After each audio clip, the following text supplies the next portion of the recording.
오도독 귀로 듣는 책.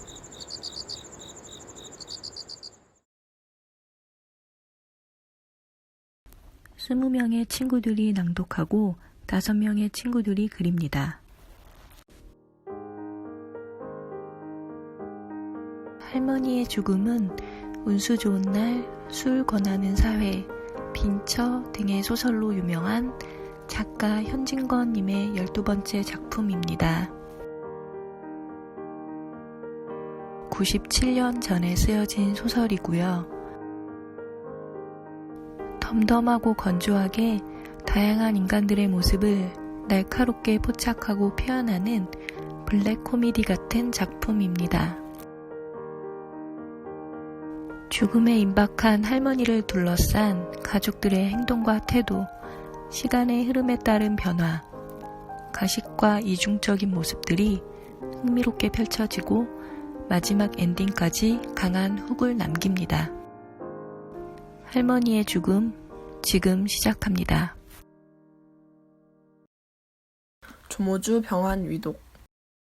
3월 금음날 나는 이런 전보를 받았다. 이는 시골에 있는 생가에서 놓은 것이니 물론 생가 할머니의 병환이 위독하단 말이다. 병환이 위독은 하다 해도 기실문학에 무슨 병이 있는 게 아니라 벌써 80을 둘이나 넘은 그 할머니는 작년 봄부터 시름시름 기운이 쇠진해서 가끔 가물가물하기 때문에 그동안 자손들로 하여금 한두 번 바쁜 걸음을 안 잊히게 하였다. 그 할머니의 5년 맞이인 양조모는 갑자기 울기 시작하였다. 아이고, 이승에서는 다시 못 보겠다. 동세라도 우로 말하면 친형제나 다름없었다. 60년을 하루같이 어디 뜻을 한번 거슬려 보았을까. 연애연방, 이런 넋두리를 섞어가며 양조모는 울었다. 운다 하여도 눈 가장자리가 붉어지고 목소리가 떨릴 뿐이었다.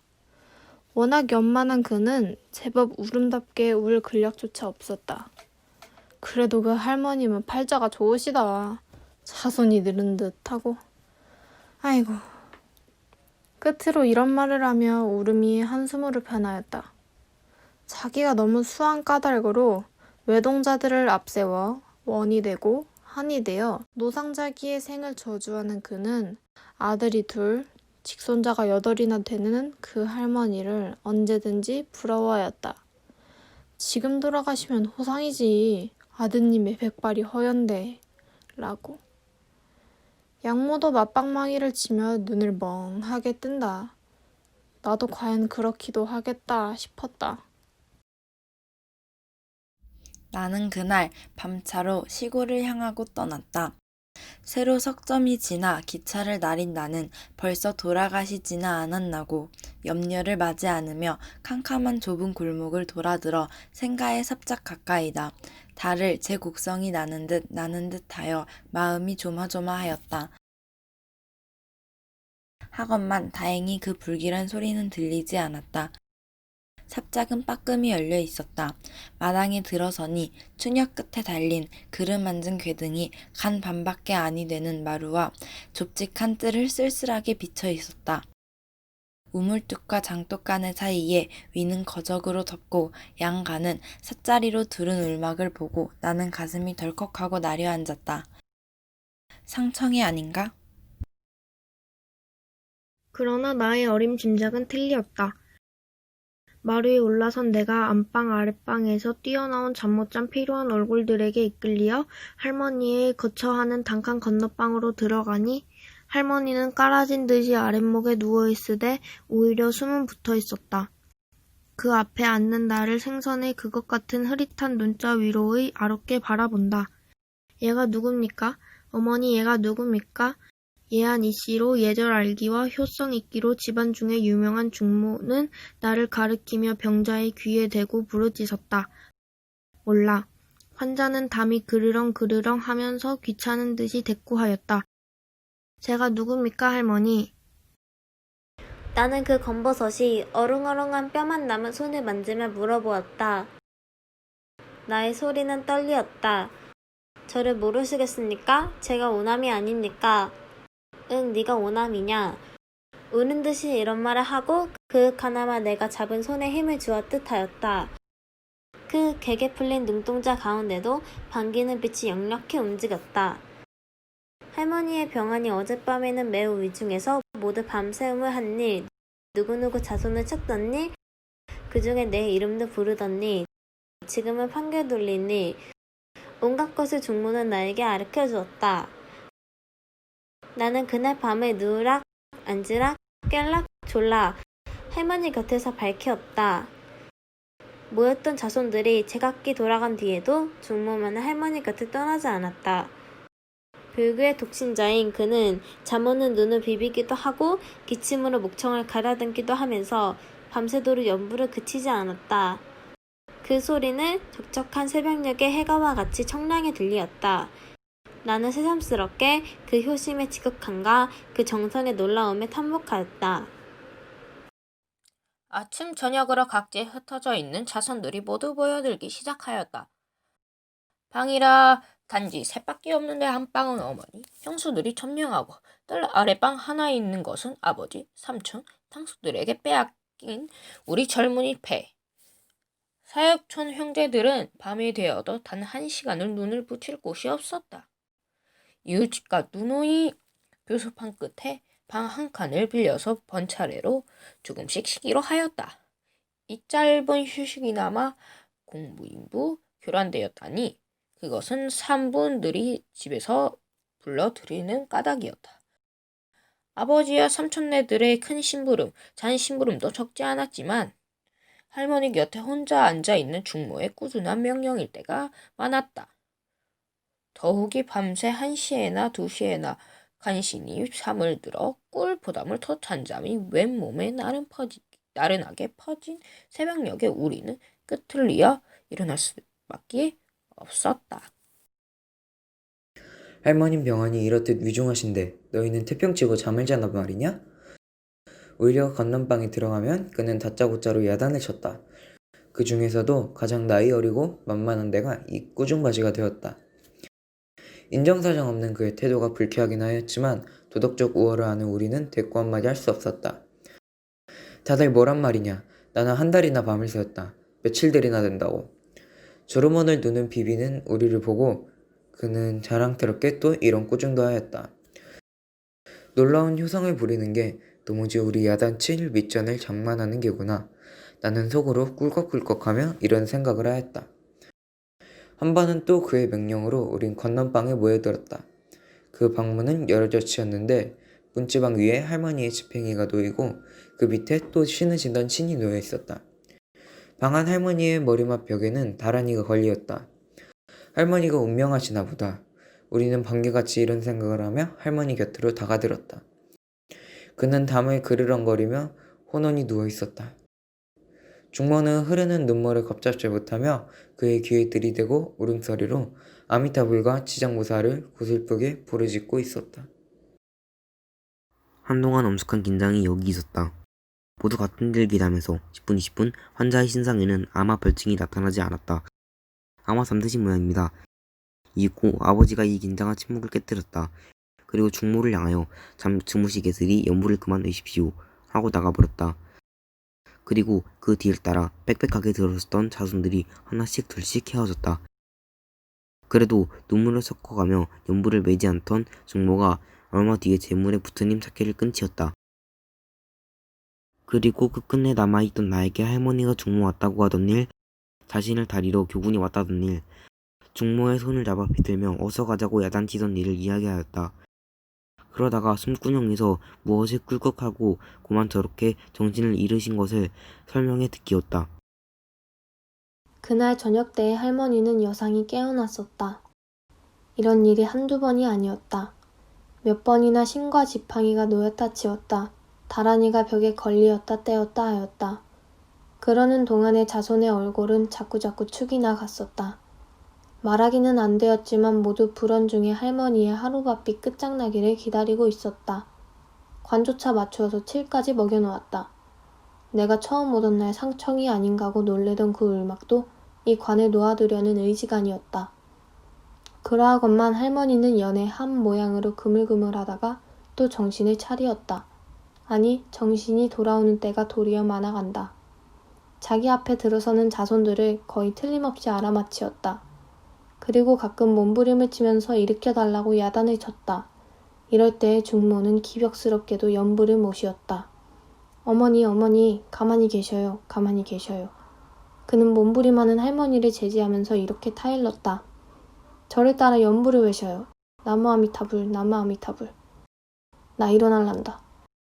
에그 왜 그러셔요? 가만히 계셔요. 제발 덕분에. 나무 아미타불, 나무 아미타불. 나무 아미타불, 나무 아미타불. 할머니는 마지못하여 중모를 따라 두어 번 입술을 달싹달싹 하더니 또 얼굴을 찡그리며 애원하는 어조로 인제 그만 매시고 날 좀 일으켜다오.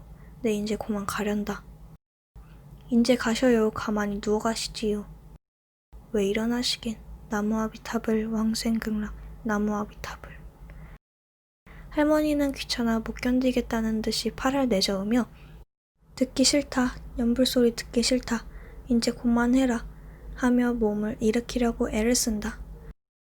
그게 무슨 말씀이십니까? 중모는 질색을 하며 더욱 비장하게 부처님을 찾았다.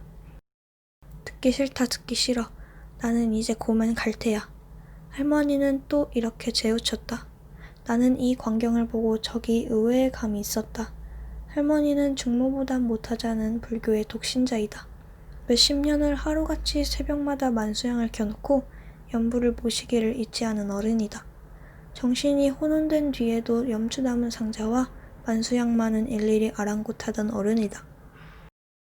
하루도 만수양을 3갑 4갑 켜시겠지. 금방 사다 드리면 3개씩 4개씩 당장 다 켜버리시고 또 안 사온다고 꾸중이시구나. 작년 가을 내가 귀성하였을 때 계모가 웃으며 할머니의 노망 이야기를 하는 가운데 만수양 켜는 것을 그 하나로 헤아렸다. 그리하던 할머니가 왜 지금 와서 연부를 듣기 싫다는가? 그다지 할머니는 일어나고 싶으신가? 죽어가면서도 일어나려는 이 본능 앞에는 모든 것이 권위를 잃는 것인가? 저렇게 일어나시려니 좀 일으켜 드리지요. 나는 보다 못해 이런 말을 하였다. 안 된다. 일으켜 드릴 수가 없다. 하도 저러시길래 한번 일으켜 드렸더니 어떻게 아파하시는지 차마 배울 수가 없었다. 어째 그래요? 나는 이렇게 반문하였다. 이 반문에 대한 중모의 설명은 더욱 놀랄 것이었다. 할머니가 작년봄부터 맑은 정신을 잃은 결과에 늙은이가 어린이 된다고 뒤를 가리지 않게 되었다. 게다가 이 2달 전부터 무엇을 자꾸 청에 잡수시고 오세고 옆바닥에 함부로 뒤를 보았다. 그것을 얼른 빨아들이지 못한 때문에 재물에 뭉켜지고 말라붙은 데다가 뜨거운 불목에 대하여 궁둥이 언저리가 모두 벗겨졌다. 그러므로 일어나려면 그곳이 당기고 배기어 아파하는 것이라 한다. 이 말을 들은 나는 할머니를 모로누이고 그 상처를 보았다. 그 자리는 손바닥 넓이만치나 빨갛게 단 쇠로 지진 듯이 시커멓게 벗겨졌는데 그 위에는 하얀 해가 징그럽게 끼어있고 그 가장자리는 도끼를 붓고 아른아른히 붙어 올라와 있다. 나는 더 볼 수 없었다. 이것이 무슨 일인가? 양모가 부러워하던 느른 듯한 자손은 다 무엇을 하고 우리 할머니를 이 지경이 되게 하였는가? 왜 자주 옷을 갈아입혀드리며 빨아들이지 못하였는가? 나는 이 직접 책임인 계모를 도울 수 없이 괘씸하였다. 그러나 가만히 생각해보면 그를 그러다 할 수 없었다. 위에서 말한 거니와 할머니는 이해된 지 하루 이틀이 아니다. 벌써 몇 달이 되었다. 이 시일에 제 아무리 효부를 한들 하루도 몇 번을 흘리는 뒤를 그때 족족 빨아낼 수 없으리라. 더구나 밤에 그런 것이야 일일이 알 수도 없으리. 하물며 계모는 시집 오던 첫날 밤부터 골머리를 앓으리 만큼 큰 병객이다. 병명은 의원을 따라 혹은 변두머리라고도 하고 혹은 뇌진이라고도 하고 혹은 선천부족이라고도 하였지만은 하나도 곤쳐주지는 못하였다. 30이 될락말락하건만 60이나 70이 다 된 노인 모양으로 주야장천 자리 보전하고 누워있는 터이다. 제 몸이 괴로우니 모든 것이 싫은 것이다. 그리고 나까지 아우르면 아버지 슬하의 아들만 넷이나 되건만은 지금 60 노경에 받드는 어느 아들 어느 며느리 하나 없다. 집안이 넉넉지 못한 탓으로 사방에 흩어져 제 입 풀칠하기에 눈코를 못 뜨는 까닭이다. 이 책임을 누구에게 돌릴까? 나는 알 수가 없었다. 쓴물만 입에 돌 뿐이었다. 그 후에 또 이런 일이 있었다. 어느 때 내가 할머니 곁에 갔을 적이었다. 할머니는 그 뼈만 남은 손으로 나의 손을 만지고 있었다. 얘야, 얘야. 할머니는 문득 나를 불렀다. 인제는 다시 못 보겠다. 인제는 다시 못 보겠다. 왜 그런 말씀을 하십니까? 인제 내가 안 죽니? 그런데 너 내 청 하나 들어주겠니? 네? 무슨 말씀입니까? 날 좀 일으켜다오. 나는 눈물이 날 듯이 감동하였다. 어찌 차마 이 청을 떼칠 건가? 나는 다짜고짜로 두 손을 할머니 어깨 밑으로 넣으려 하였다. 이것을 본 중모는 깜짝 놀라며 나를 말리었다. 예, 네가 왜 또 그러니? 일으켜드리면 아파하신데도 그 애가 그러네. 그때 약을 사다 드렸으니 그 자리가 인제는 아물었겠지요. 나는 되었단 말을 듣는 그날 약을 사다 드린 것을 생각하고 이런 말을 하였다. 아니야, 아직 다 낫지 않았어. 오늘 아침에도 일으켜드렸더니 몹시 아파하시더라. 나는 주춤하였다. 할머니의 앓는 것이 애처로웠습니다. 어머니, 가만히 누워 계세요. 네? 일어나시면 아프십니다. 중모는 또 잔상이 타이르듯 말하였다. 할머니는 물끄러미 나와 중모를 번갈아 보시더니 단념한 듯 눈을 감았다. 한참 앉아있다가 나는 몸을 일으켰다. 이때 할머니가 눈을 번쩍 뜨며 문득 어디를 가라고 물었다. 할머니는 퀭한 눈으로 이윽히 나를 쳐다보더니 무엇을 잡을 듯이 손을 내어저으며 어느 듯한 소리로 서방님 제발 나를 좀 일으켜 주십시오. 서방님 제발 나를 좀 일으켜 주십시오. 라고 부르짖었다. 에그머니 그게 무슨 말씀입니까? 그 애가 손주 아닙니까? 서방님이 무엇이하요? 중모는 바싹 할머니에게 다가들며 애처롭게 알아켜들었다. 이때 마침 할머니의 잡수실 배즙을 가지고 들어오던 둘째 형수가 무슨 구경거리나 생긴 듯이 안방을 향하고 외쳤다. 그 할머니 좀 보아요. 서울 아주버님 더러 서방님 하십니다. 이 외침을 듣고 자부와 손부들은 모여들었다. 그들의 눈은 호기심에 번쩍이고 있었다. 나는 또 할머니의 청을 물리칠 수는 없었다. 그것이 어떠한 나쁜 영향을 초치할지라도 아니 일으켜드릴 수가 없었다. 그러나 할머니는 옅바닥 위로 반자를 떠나지 못하여 아야야 라고 외마디 소리를 쳤다. 나는 얼른 들어올리던 손을 빼는 수밖에 없었다. 다시금 눕기 싫어하던 요위에 누운 뒤에도 할머니는 앓기를 마지 않았다. 나는 적지 아니한 꾸중을 모시었다. 이윽고 조금 진정이 되더니만 또 팔을 내저으며 기를 쓰고 가슴을 덮은 이불자락을 자꾸자꾸 밀어나리었다. 감기나 들까 염려하는 중모는 그것을 꾸준히 도로 집어 올리었다. 할머니는 또 손을 내어 밀더니 이번에는 내 조끼 단추를 붙잡아 다리었다. 왜 이리 하십니까? 단추를 빼란 말씀입니까? 할머니는 고개를 끄덕이었다. 끄덕였다 하여도 끄덕이려는 의사를 보였을 뿐이었다. 나는 단추 한 개를 뺐다. 그래도 할머니는 자꾸 조끼의 단추와 씨름을 맞이 아니하였다. 나는 단추를 낱낱이 빼는 수밖에 없었다. 그러고 나니 그는 또 옷고름과 실랑이를 시작하였다. 옷고름을 끓일까요? 응. 나는 또 옷구름을 끌었다. 끓은 뒤엔 할머니는 또 소매를 잡아 다리었다. 왜 이리 하셔요? 벗어라. 답답하지 않니? 여기저기서 물어 멈추려고 애쓰는 웃음이 키키하였다. 나는 견멸과 모욕의 시선을 그들에게 던지었다. 자기가 얼마나 답답하고 갑갑하기에 나의 단추 끼운 것과 옷구름 맨 것과 저고리 입은 것조차 답답해 보일 것이랴. 여기는 쓰리쓴 눈물과 삶은 절민을 슬픔이 있어야 하겠거늘 이 기막힌 광경을 조소로 맞아야 오를까? 나는 꼭 그들에게 침이라도 뱉고 싶었다. 하되 나의 마음을 냉정하게 살펴본즉 슬프다. 나에게는 그들의 모욕할 권리가 없었다. 형수들 앞에서 아까선을 풀어 젖히려는 할머니가 민망스럽기도 하고 딱하기도 하였다. 환자를 가엾다 생각하면서도 나의 속 어디인지 웃음이 움직인 것은 부정할 수 없는 사실이었다. 더구나 내가 젊은이 폐가 모인 이웃집 방에 들어갔을 때 무슨 자미스러운 일이나 보고 온 사람 모양으로 특이양양이 이 이야기를 하고서 허리를 분질렀다. 거기에서는 할머니의 병세에 대하여 의론이 분분하였다. 그들은 하나도 한가하니가 없었다. 혹은 변호사, 혹은 은행원, 혹은 회사원으로 다 무한년하고 있을 수 없는 형편이었다. 나는 암만 해도 내일은 좀 가보아야 되겠는데 나는 그 전보를 보고 벌써 돌아가신 줄 알았어. 올 때 친구들이 북폰이 뭐니 부의를 주길래 아직 돌아가시지도 않았는데 이게 웬일이냐 하니까 그 사람들 말이 돌아가셔도 자손들에겐 그렇게 전보를 놓느니 하되 그려. 그래 모두 받아왔는데 허허허. 그 중에 제일 연장자로 쾌하라고 말 잘하는 백형은 웃음 섞어 이런 말을 하고 있었다. 암만 해도 오늘 내일 돌아가실 것 같지는 않은데 이거 큰일 났는걸. 가는 수도 없고 따는 곧 돌아가실 것 같지는 않아. 은행원으로 있는 육촌은 이렇게 맞방망이를 쳤다. 의사를 불러서 진단을 해보는 것이 어떨까요? 부산 방직회사에 다니는 사촌이 이런 제의를 하였다.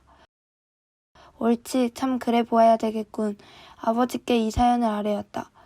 시방 그물그물 하시지 않나? 그러면 하여간 의원을 좀 불러올까?